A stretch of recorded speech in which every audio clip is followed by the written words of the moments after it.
Hey guys, welcome back to my channel.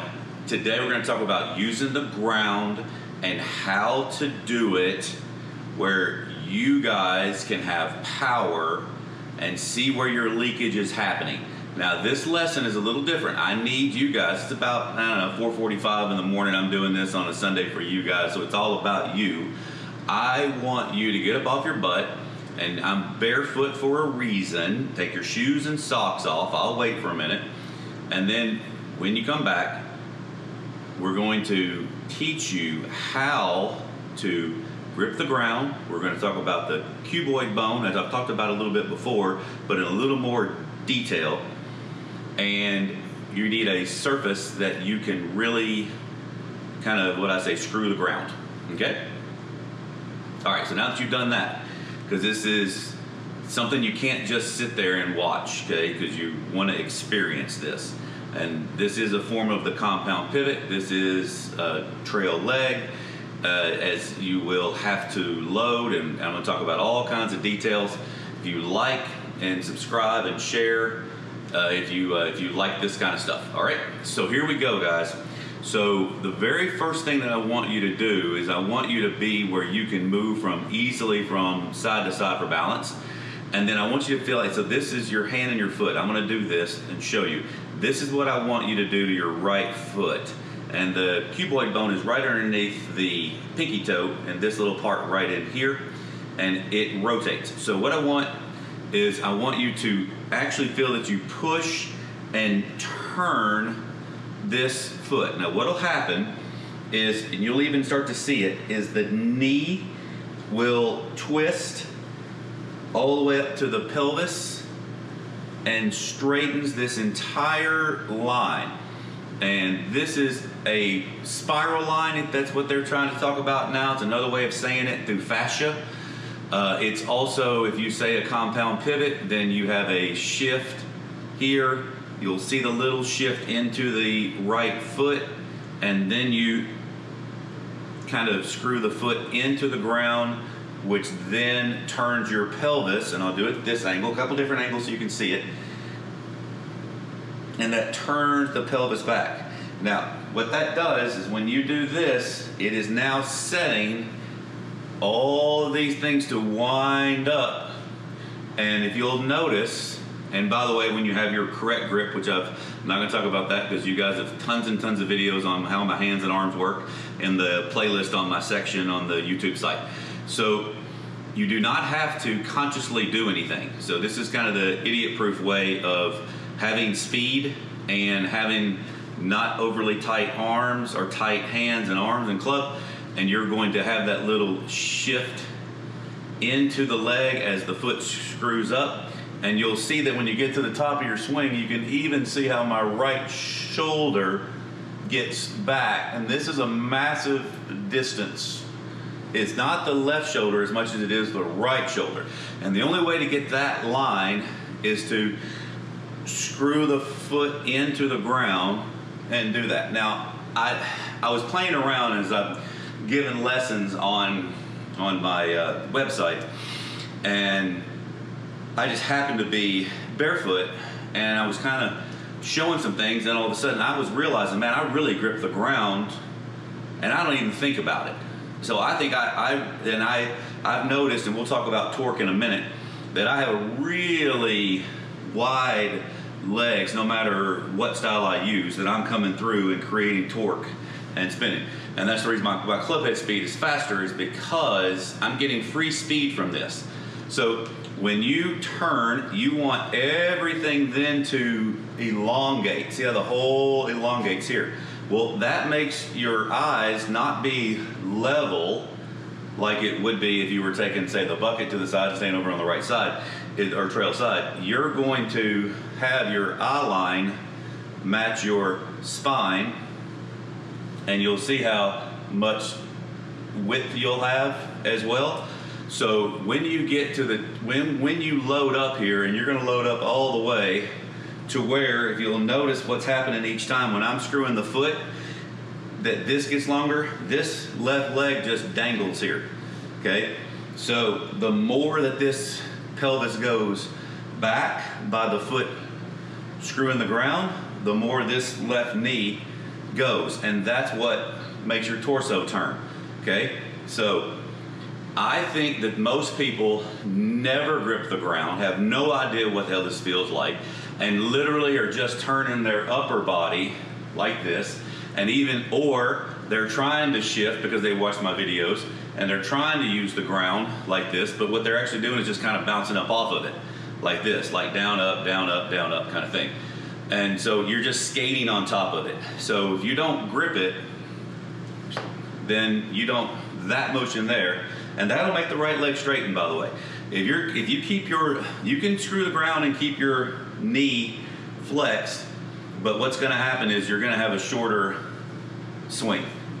When this elongates, this lets this all go. This should be eye-opening for you when you're doing this with me, because I know you're doing this with me. I know you're not sitting on the couch. Get off the couch, do this, get off the couch, okay?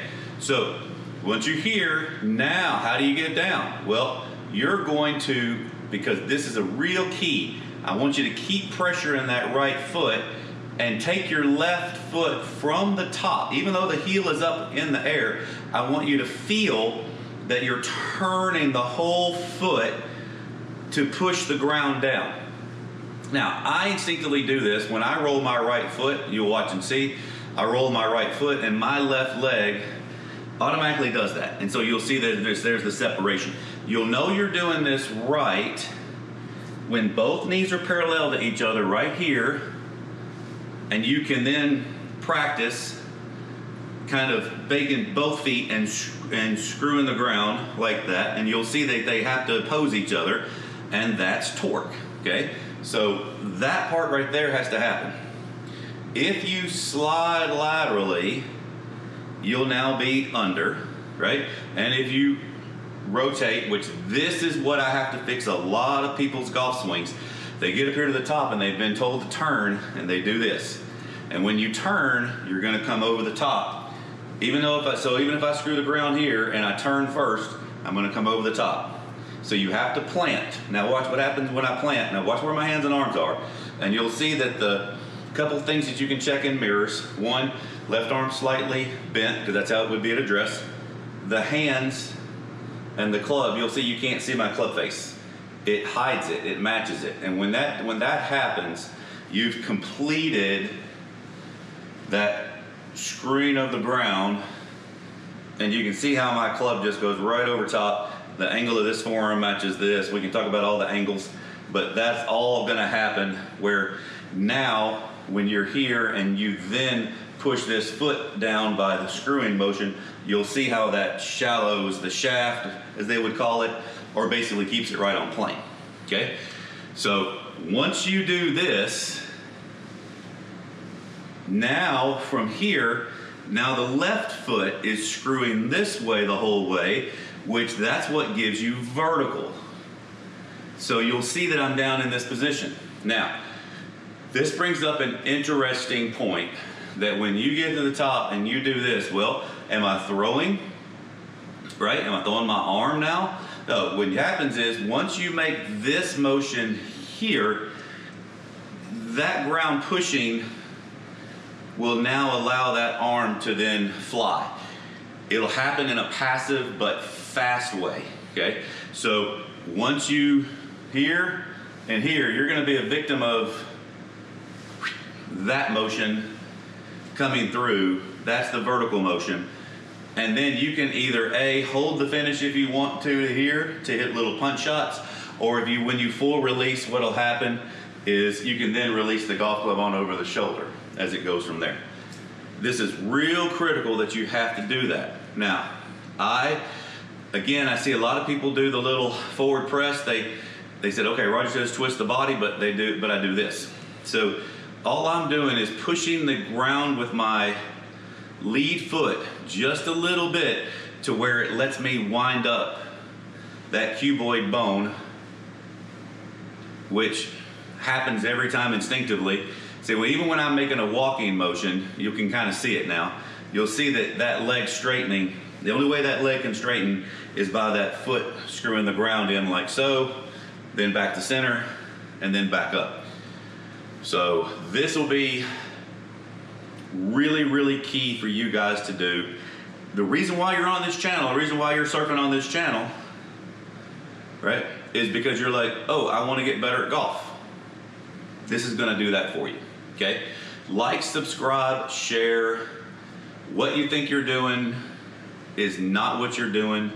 I've given, I don't know how many lessons now on Zooms. I'm here for you. I do tons of Zoom lessons daily. I have a membership site that you can show me your video. I'll make a little voiceover for you and all that, and then make a personal video for you about what I want you to do and why, what your problems are, what you're lacking, etc. Okay. Also, you obviously have 170 videos of mine that you can go through, so not everyone is the same. This is trail leg. The reason why this is trail leg is because when you push the ground this way, you have to have the strength in that leg to twist, to push back down and then go. A compound pivot is a perfect counterbalance, but if you don't have that strength in here, you need to build that up a little bit. So this does not pertain to people that are lead leg and pushing a little bit left and then back right. So, and then back left, that's totally different. To me though, this is the most powerful for sure, to load that up as far as humanly possible. That's why every long driver is way back here, and the only way to get back here is by this long line like this. Okay, so all right, I hope that helps you guys. Not just like, subscribe, and share, but leave comments as well about this. And then also when you leave comments, say, hey, I want to see more of this or a little bit less of that. Things will be changing here towards the end of the year, where I'll be making more road trips and playing more golf, and I'll be doing a little bit more product review. So some things will change a little bit, but I'm here for you guys to help your golf game. All right, everybody have a great day.